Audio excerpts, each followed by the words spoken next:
बिस्मिल्लाहिर्रहमानिर्रहीम। अस्सलाम वालेकुम दोस्तों उम्मीद है आप सब खैरियत से होंगे। अल्लाह आप सबको ऐसे ही खुश रखे।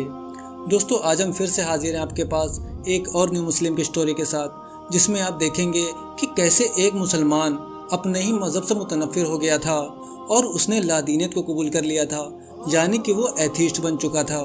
क्योंकि दोस्तों होता यह है कि आजकल लोग थोड़ी सी पढ़ाई क्या कर लेते हैं, वो एथीस्ट बनने लगते हैं और अपने आप को बहुत स्मार्ट समझने लगते हैं। हालांकि वो स्मार्ट नहीं होते हैं, बल्कि वो एक नंबर के गधे होते हैं। क्योंकि उनसे एक सीधा सा सवाल कर लिया जाए कि ये कायनात वजूद में क्यों आई, ये जो कायनात बनी है इसके बनने का आखिर मकसद क्या है, तो वही स्मार्ट बंदा इस क्वेश्चन का आंसर नहीं दे पाएगा और तरह तरह की बोंगियां मारेगा। लेकिन आज की इस वीडियो में आप जिस बंदे को देखने जा रहे हैं, उसने इस्लाम को तो छोड़ा था साइंस की वजह से, लेकिन उसी साइंस ने उसे दोबारा से इस्लाम कबूल करने पर मजबूर किया। दोस्तों आपसे बता दें कि ये वीडियो बहुत ही ज़्यादा इन्फॉर्मेटिव और इंस्पायरिंग है, इसीलिए आप इस वीडियो को बिल्कुल भी स्किप ना करें और पूरी देखें। तो चलिए ज़्यादा टाइम ना वेस्ट करते हुए इस वीडियो को शुरू करते हैं। कुछ ही साल पहले मैं एक एथीस्ट हुआ करता था, यानी कि मुझे किसी खुदा पे कोई भरोसा नहीं होता था।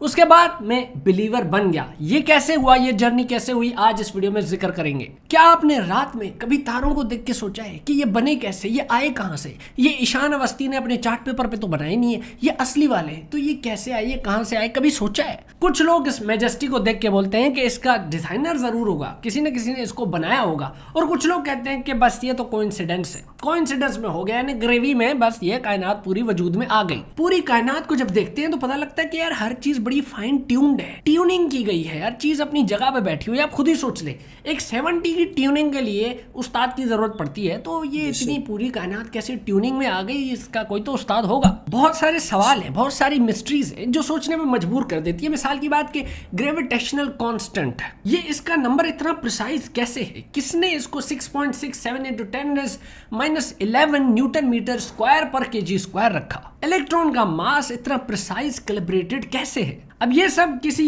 इंसान ने तो नहीं किया, कोई फुनसुक वांगड़ू वाले साइंटिस्ट ने तो ये नंबर्स नहीं रखे हुए। ये सारी मैथ्स तो कुदरत की तरफ से दी गई है, और इस पूरी कायनात में हड़ाउड़ी भी नहीं है। हर चीज बड़े सिस्टमैटिक तरीके से चल रही है, हर चीज मैथ्स के लॉज को फॉलो कर रही है। एक एस्ट्रोफिजिसिस्ट फ्रेड होल जो होले होले सोचने के बाद कहते हैं कि यार ये जो प्रोबेबिलिटी है इस पूरे कायनात के होने की, जो चांसेस हैं वो बहुत कम है। और वो इस तरह से हैं कि जैसे समझ लो कबाड़ खाने में तूफान आ जाए और उस तूफान से सारा कचरा मिल मिला के गोल गोल घूम घूम के बोइंग 747 का जहाज बन जाए। बताओ भाई इसके चांसेस कितने हैं? तो बस इतने ही चांसेस थे इस पूरी यूनिवर्स के बनने के। न्यूक्लियर फोर्स जो कि एक एटम को होल्ड करके रखती है, उसी के ऑपोजिट उसको बैलेंस करने के लिए एक इलेक्ट्रोमैग्नेटिक फोर्स होती है जो रिपेल करती है। ये किसने सोचा, ये किसने किया? क्योंकि भाई साहब ये जो स्ट्रॉन्ग फोर्स है, अगर वो कम हो जाए तो एटम तितर बितर हो जाएगा, और अगर ये ज्यादा हो जाए तो न्यूक्लियर फिजन हो जाएगी, फटके फ्लावर हो जाएगा सब। तो ये एटम इस तरह की एटमें पेश ना करे, ये किसने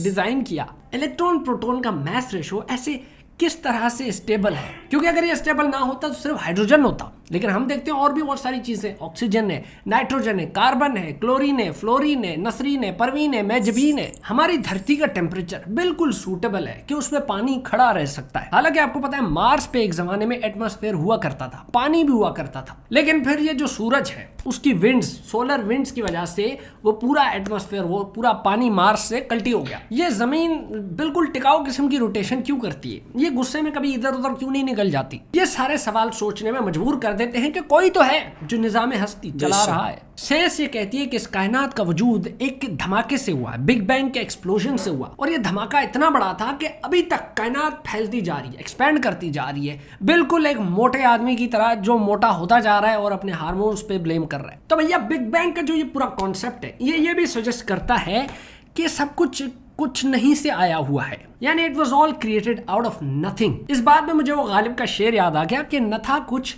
तो खुदा था, कुछ न होता तो खुदा होता, डुबोया मुझको होने ने, न होता मैं तो क्या होता। क्या बात है, क्या बात है, क्या बात। तो हम तो भाई यही मानते हैं ना, जब कुछ भी नहीं था तो खुदा था। अब ये जो बिग बैंग कहता है कि कुछ नहीं से सब कुछ बन गया, इस बात को बहुत सारे रिलीजन्स भी सपोर्ट करते हैं। जैसे क्रिश्चियनिटी जेनेसिस के ओपनिंग वर्स में है कि लेट देयर बी लाइट, और हमारे इस्लाम में आके देख लो तो हमारे पास कुन फयकुन का कॉन्सेप्ट है, यानी उसने कहा कि हो जा तो वो हो गया। शायद यही वो एक्सप्लोजन का पॉइंट था। तो इस पूरी कायनात का फट के फ्लावर होके बन जाना साइंटिफिकली और रिलीजियसली जस्टिफाइबल है। एक काम करो, रात में अपने जानू से ये पैकेज में बात करने के बजाय निकलो और ऊपर देखो इन तारों को, बिलियंस ऑफ गैलेक्सीज को देखो। क्या ये तुम्हें हैरत अंगेज नहीं करती? अगर तुम्हें ये हैरत अंगेज नहीं करती तो क्यों नहीं करती यार?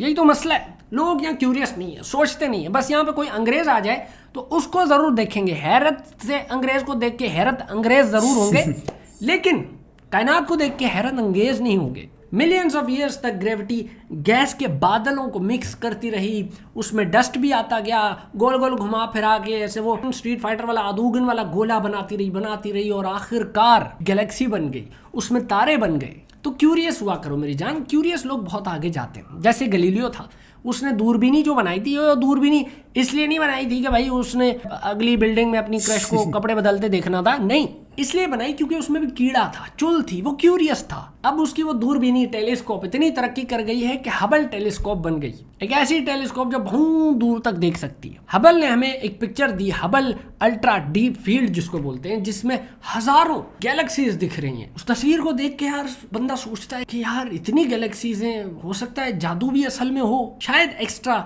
टेरेस्ट्रियल लाइफ एग्जिस्ट करती हो। बहुत सारे सवाल हैं जो क्यूरियस करते हैं, जैसे कि हमारी धरती का डिस्टेंस सन के साथ वो कितना टिकाऊ किस्म का है। अगर हमारी धरती करीब आ जाए तो सख्त से सख्त लौंडे पिघल जाएंगे, पूरी दुनिया खत्म हो जाएगी। अगर धरती दूर हो जाए तो सब कुल्फी बन जाएंगे, सब ठंडा हो जाएगा, यानी हैबिटेबल जोन नहीं रहेगा। तो ये जो डिस्टेंस है बिल्कुल करके किसने रखा? हम किस तरह राइट प्लेस और राइट टाइम पे हैं? कोई तो है ना जो निज़ाम हस्ती चला रहा है। और फिर ऑर्गेनिक कंपाउंड्स का होना, जैसे अमाइनो एसिड्स जो प्रोटीन बनाते हैं। प्रोटीन बहुत ज़रूरी चीज़ है, ये आप अपने जिम वाले दोस्तों से पूछ लेना जो प्रोटीन शेक हिलाते रहते हैं हर वक्त। अब जो डीएनए है ना, जो हम कहते हैं कि यार इसके तो डीएनए में ही हराम पाई है, यानी कि इसकी वो चलती आ रही है हराम पाई पूरे नस्ल दर नस्ल। तो डीएनए एक ऐसा मटीरियल है जो आपकी लाइफ की इंफॉर्मेशन स्टोर करता है और ट्रांसफ़र करता है। वो डीएनए भी प्रोटीन से बना हुआ। अब बताओ यार, प्रोटीन ना होता तो डीएनए ना होता, डीएनए ना होता तो तुम मेरी बात ना सुन रहे होते बैठ के यहाँ पे। तो भाई ये कैसे? अब जरा वक्त की बात कर लेते हैं। वक्त अपने आप में एक बहुत कमाल चीज है। वो सुना है ना आपने, दिल विच तेरे लिए टेम कट के मैं को टेम नहीं है माना। ये जो टेम है, कभी सोचे कि टेम क्या है यार? टेम को जो चीज मजेदार बनाती है वो इसकी रिलेटिविटी है। जैसे चाचा अल्बर्ट आइंस्टाइन ने बोला था कि ये जो टेम है लाला, ये जो टेम है ये कभी स्लो हो जाता है, कभी फास्ट हो जाता है। ये तो डिपेंड करता है जो देखने वाला है उसकी स्पीड क्या है और वो कहाँ खड़ा है, उसकी पोजीशन क्या है। याद करो इंटरस्टेलर अगर आपने देखी है तो मैथ्यू किस तरह स्पेस में जाता है। वो तो जवान होता है लेकिन उसकी जो बेटी है वो बुढ़ी हो जाती है। तो ये होती है टाइम डायलेशन। ये किस तरह वक्त बदलता है, उसका वक्त दूसरा था, इस बंदी का वक्त दूसरा है। यानी टाइम तो जो है ना वो तो रिलेटिव है। और फिर इस वक्त का लीनियर डायरेक्शन में चलना, यानी सीधा सीधा चलना, पास्ट से फ्यूचर की तरफ चलना, ये भी बड़ी कमाल बात। यूं करके टाइम क्यों नहीं है? और इस टाइम के सीध में चलने की जो बात है उसको सेकंड लॉ ऑफ थर्मोडायनेमिक्स भी जस्टिफाई करता है। वो भी ऐसे ही कहता है कि जो एंट्रोपी है, एंट्रोपी बोले तो हड़ाउड़ी, वो हमेशा ओवर द टाइम बढ़ती रहती है। मिसाल की बात कि आप एक अंडे को ब्रेक तो कर सकते हैं लेकिन अनब्रेक नहीं कर सकते। मेरे ख्याल से आपको समझ नहीं आ रही, बात बहुत टेक्निकल हो गई है। देखो भाई, जो दोंदा बकरा है उसके मसाने आप कुचल के उसको खस्सी कर सकते हैं लेकिन अनखस्सी नहीं कर सकते। एक दफा खस्सी हो गया तो हो गया, यानी कि टाइम पीछे नहीं आ सकता। जैसे शर्ट पे कॉफी गिर गई तो गिर गई, अब उसको अनस्पिल नहीं कर सकते। तो ये सारे सवाल, तो ये पूरी कायनात ऐसे मिस्ट्री से भरी पड़ी है, ऐसे सवालों से भरी पड़ी है। जैसे कॉन्शियसनेस कैसे आई भाई, जिसको रिलीजन तो रूह का नाम दे देता है ये, लेकिन साइंस को नहीं समझ आ रही कि ये इंसान एक्चुअल में जिंदा कैसे है। और ये जो इंसान एक्सप्लोरेशन करता रहता है ये रुकनी नहीं चाहिए और ये रुकेगी भी नहीं, क्योंकि इंसान के अंदर एक फितरतन एक चुल है कि उसको पता करना है। किसी बच्चे को आप बोलते हैं ना कि बेटा नहीं करो, उसमें हाथ नहीं डालो, वो एक्सटेंशन है, आपको करंट लग जाएगा। अब यूं करते रहोगे, हमें लगेगा हंस रहा है, तुम्हें करंट लग रहा होगा, मरना जाओगे, ऐसे नहीं करना, गलत बात होती। अब उसको जितना रोकोगे वो बच्चा उंगली गीली करके अंदर डाल देगा। तो एक चुल है, फितरतन एक चुल है एक्सप्लोर करने की। और इस चुल से अगर आपको कोई रोकता है तो ये गलत बात है। कोई भी रोकता है, कोई भी बड़ी अथॉरिटी वाला अगर आपको सवाल करने से रोकता है तो उसकी बात नहीं सुनो, सवाल करना बहुत ज़रूरी है। तो अब आते हैं मुद्दे की बात पे कि लोग अक्सर कहते हैं कि मुझे जवाब नहीं मिला तो मैं कन्विंस नहीं हूँगा। अब मुझे जिस चीज़ ने एथीस्ट से बिलीवर बनाया वो जवाब नहीं थे, वो तो सवाल थे। इन सवालों ने मुझे सोचने में मजबूर किया कि कोई तो है जो निज़ाम हस्ती चला रहा है, वही खुदा है। तो बात ये कि लेकिन सवाल की चुल ख़त्म नहीं होनी चाहिए। जब भी इंसान नाउमीदी में चला जाता है तो वो भटक जाता है, लेकिन फिर जब ज़्यादा सोचने लग जाता है, सवाल करने लग जाता है, तो वो ट्रैक पे आ जाता है। तो जी बस अपना ख्याल रखें, अपने अंदर एक कीड़ा जो है उसको जिंदा रखें, वो चुल जिंदा रखें, जानने की, पहचानने की, क्यूरियस होने की। इसी बात पे आपसे लेता हूँ इजाज़त। आई होप आपको ये वीडियो अच्छी लगी होगी। अगर लगी है तो उसको शेयर करो, इस चैनल को करो सब्सक्राइब। मिलते हैं आपसे किसी और वीडियो में, किसी और बात पे करेंगे तबसरा। तब तक के लिए भाई को दीजिए इजाजत। मैं चला, गुड बाय। माशाल्लाह कितनी ज़बरदस्त वीडियो थी, और जिस तरह से इन्होंने एक्सप्लेन किया है, अपनी बात को रखी है, ये भी काबिल तारीफ़ है। दोस्तों इसी तरह से हमारे चैनल पर एक और वीडियो है जिसमें एक प्रोफेसर जो मुसलमान तो नहीं थे, उन्होंने हिंदुइज्म छोड़ा था, और हिंदुइज्म छोड़ने के बाद वो एक एथीस्ट बन गए थे, जिसके बाद वो तमाम तरह के स्कॉलर से बहस मुबाहिसा करते, लेकिन कोई भी उन्हें कायल नहीं कर पा रहा था। यहाँ तक कि डॉक्टर जाकिर नाइक भी उन्हें कायल ना कर सके थे। लेकिन एक दिन ऐसा आया कि एक सब्जी वाले ने, जो उनके घर में डेली सब्जी देने आता था, उस सब्जी वाले ने उस बंदे को कायल कर दिया, उस प्रोफेसर को कायल कर दिया। अब ये कैसे हुआ? तो दोस्तों ये जानने के लिए आप इस वीडियो को लाजमी देखें। और आपको बता दें कि हम इस चैनल पर इसी तरह के न्यू मुस्लिम की स्टोरीज लाते रहते हैं। अगर आपको न्यू मुस्लिम की स्टोरीज देखना पसंद है तो हमारे चैनल को सब्सक्राइब करें और बेल आइकन को भी दबा दें। अब मिलते हैं आपसे एक और न्यू मुस्लिम की स्टोरी के साथ। तब तक के लिए अपना बहुत सारा ख्याल रखें। अस्सलामु अलैकुम वरहमतुल्लाहि वबरकातुहू।